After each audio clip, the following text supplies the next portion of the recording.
BJP ने किया सर्वे, सांसदों में हड़कंप, 22 सांसदों के कटेंगे टिकट, बृजभूषण शरण सिंह भी शामिल। यूपी मिशन 80 पर निकली बीजेपी, मोदी और शाह ने कराया सर्वे, बड़े बड़े दिग्गजों का कटेगा टिकट। साफ सुथरी छवि वाले नेताओं को प्राथमिकता, निरहुआ का भी हो जाएगा पत्ता गोल, हेमा मालिनी भी हो जाएंगी एक्सपायर। बीजेपी ने बना लिया प्लान, कैसे फतह करनी है 24 का रण।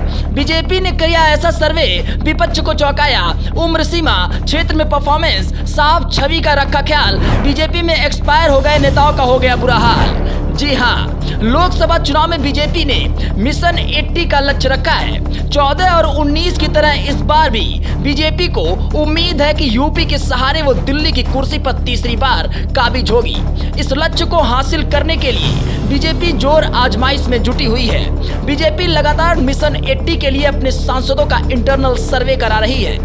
इस बार बीजेपी ने लगभग 3 महीने पहले ही इंटरनल सर्वे शुरू कर दिया था। पार्टी सूत्रों की माने तो अब तक 2 इंटरनल सर्वे किए जा चुके हैं। इस सर्वे की रिपोर्ट 3 बातों को आधारित बनाई गई है। इस सर्वे के आधार पर ही बीजेपी ने अपने लगभग 22 सांसदों के टिकट काट सकती है। सबसे पहला, सांसदों की उनकी संसदीय क्षेत्र में परफॉर्मेंस। दूसरा, सांसदों की उनकी लोकसभा क्षेत्र में लोकप्रियता।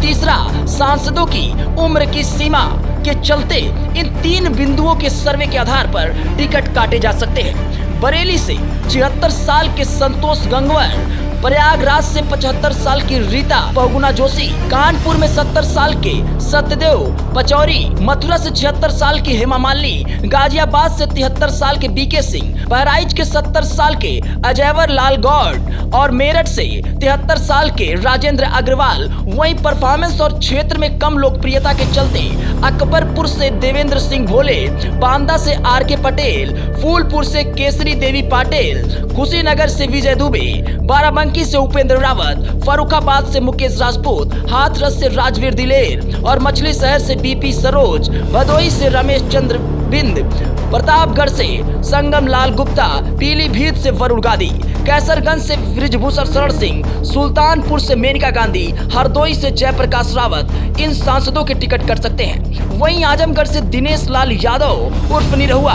और संत कबीर नगर से परवीन निषाद के टिकट बदले जा सकते हैं। बीजेपी के लिए ये कहा जाता है कि चुनाव कोई भी हो, उसका केवल एक ही फार्मूला रहता है, वो फार्मूला है जीत का। इसके लिए बीजेपी अपने वर्तमान जनप्रतिनिधियों ने टिकट काटने में कोई गुरेज नहीं रखती है। दूसरे दलों से आए लोगों को टिकट देने में भी कोई गुरेज नहीं रखती। हालांकि 24 की लोकसभा चुनाव में बीजेपी एक बार फिर से 2014 और 2019 के पुराने सफल फार्मूले को आजमाने जा रही है। दरअसल बीजेपी इस बार भी सरकार के कुछ मंत्री और विधायकों को चुनावी मैदान में उतारने की तैयारी कर रही है। उसका ये फार्मूला 2014 और 2019 के लोकसभा चुनाव में भी हिट हो रहा था। वैसे देखना दिलचस्प होगा कि क्या 2024 का रण बीजेपी जीत पाएगी या नहीं। वैसे ये वीडियो पसंद आया हो तो इसको अधिक से अधिक शेयर करें।